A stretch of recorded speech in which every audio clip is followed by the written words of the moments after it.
Hi there, this is Fixed It. I've got this knife that I quite like using.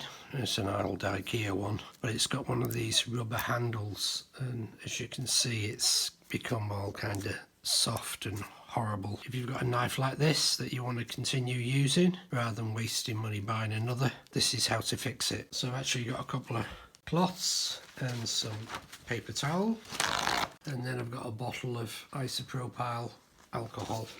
And what I'm going to do is to put on the isopropyl alcohol. This isn't actually rubber, this is actually plastic that's been made to look like rubber.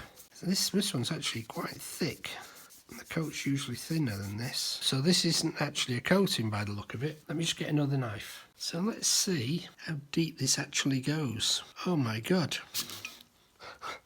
It is actually some kind of rubber. How bizarre. I was convinced it was rubber paint like a lot of them are, but this actually looks like it is a rubber that's become soft. I have never come across this before, because normally if it's rubber, the rubber stays in good condition. It doesn't become horrible and tacky and disgusting like this. Okay, I'm actually down to the plastic layer now.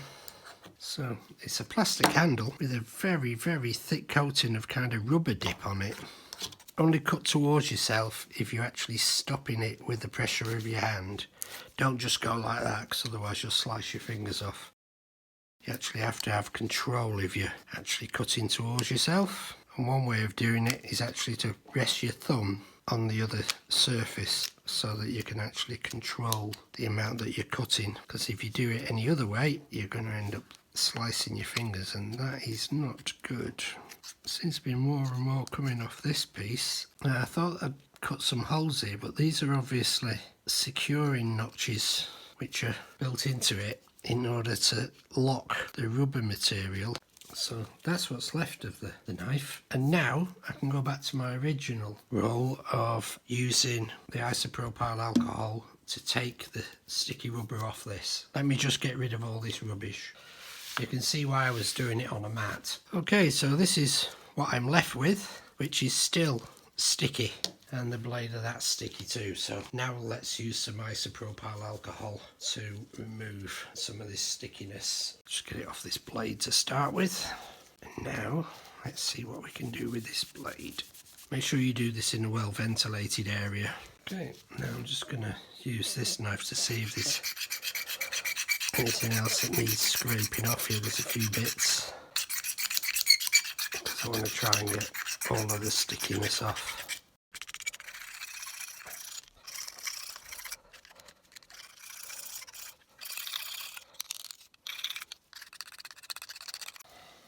Some more rubbing. Okay, I think we're now down to the hard plastic. So now I use some paper to rub it with, because the paper will roughen up any of the rubber material that's left. As you can see, it's coming off quite nicely.